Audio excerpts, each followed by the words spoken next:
You know, the main difference between me and the women who hate me and hate my content is that I pray for them because I know deep down they're miserable with themselves, while simultaneously they wish divorce upon me and leave hateful comments on all of my videos. So that should tell you everything you need to know about feminists.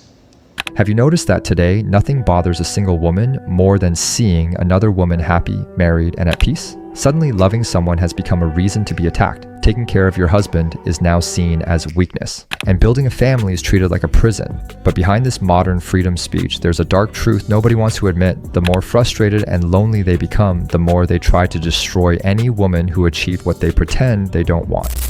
So, single women need to stay away from married couples because we have two different lifestyles. They're trapped and brainwashed, and we're free and awakening.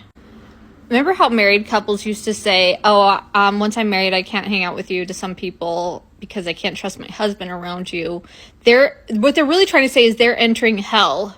Just think about it. They have to sacrifice their independence, their finances, their every decision to get the okay from the other spouse.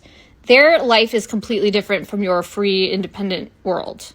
The women are worried about how to get pregnant and possibly die, or totally ignoring the point that their body's going to be wrecked and they could possibly die. They're getting ready to go through that. We're ready to make more money and go out to dinner and buy ourselves nicer things and have more peace and quiet. Two totally different things. We're entering a life of ease and independence, and they're entering family traditions and expectations. Your lives are not the same.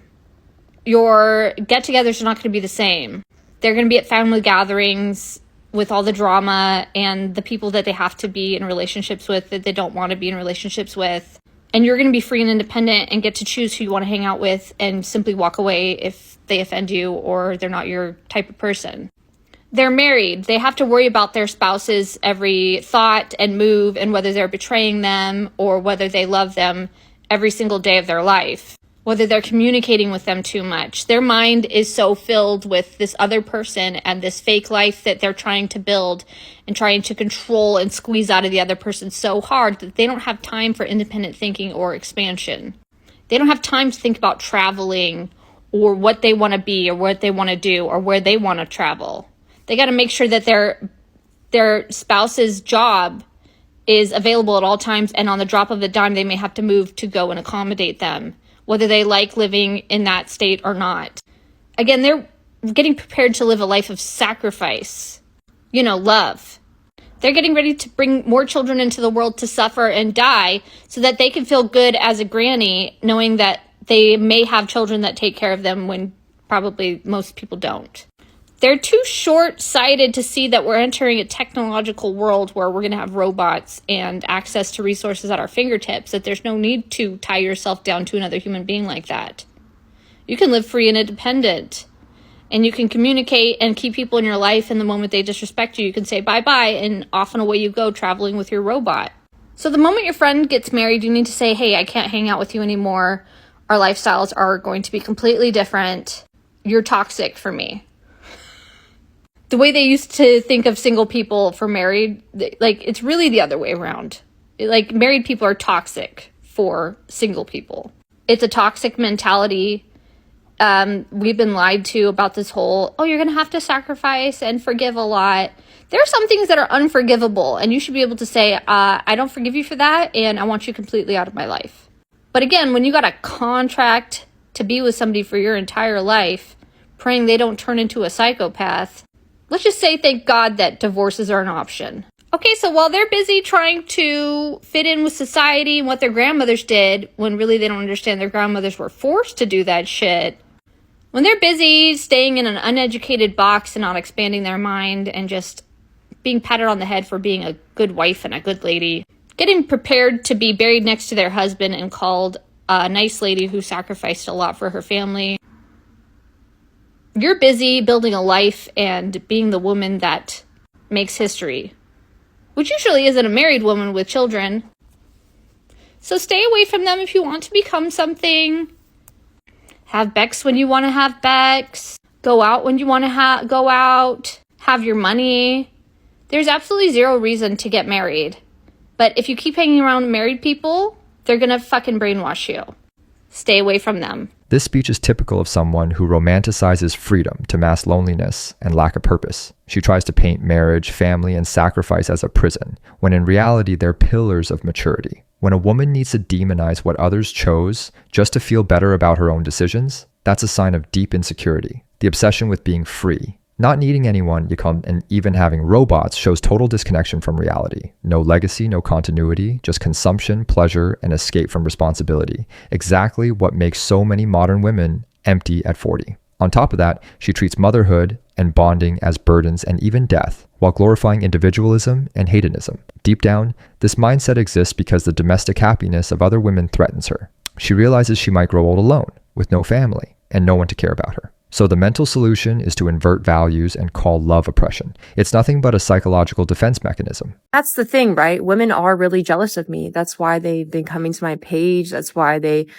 tried to get me off this platform. It's really weird to me. At first, I didn't understand, but I think it's because I'm happily married and he loves me, right? He pays all my bills. He pushes me to be the best version of myself. That's why I'm always in the gym. That's why I take care of my body. Not for him to enjoy, but for me to live a long, healthy life. And they really hate me for that. I didn't really think that I was anything special until I had all these haters. That's when it kind of really started to click for me, because I just thought that I was just this average girl, but all the ones that come to my page and hate on me really need to do some healing. Like maybe search for God, maybe search for answers outside of yourself. It's almost as if people think that TikTok is church. This is kind of why I've kept my husband off of this platform, because I knew that women were like this. Because if they hated me before, right, they would really hate me after I showed them how happy I was. And I'm just not that type of a person, you know? Me and my husband are just really private.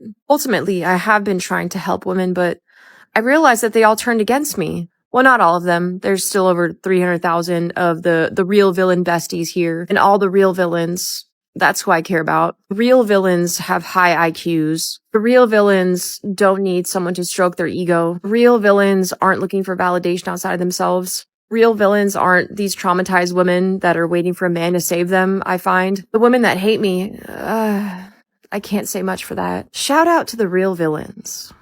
Even though she claims to be happy, she puts herself on a pedestal and constantly repeats that other women are jealous, which already reveals fragility. When someone is truly well, they don't need comparison, labels, or real villains to feel superior. The subtext is clear. She saw criticism, felt insecure, and instead of dealing with it, attacked back with arrogance. Exaggerated pride is always a frame for self-validation.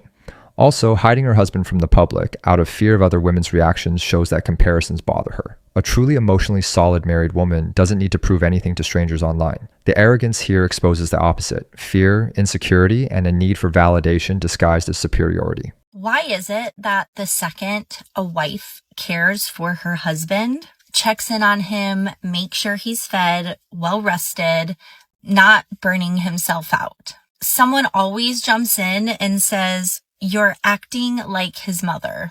No, I'm acting like his wife. A woman who loves him. A woman who chooses to show up, nurture, protect, and simply support the man she does life with. Since when did caring equal coddling? Since when did meeting your husband's needs become something to mock? I'm loving him the way he needs and deserves to be loved. We talk so much about men needing to be providers and protectors, but what about their wives being their safe place, their soft spot, their support?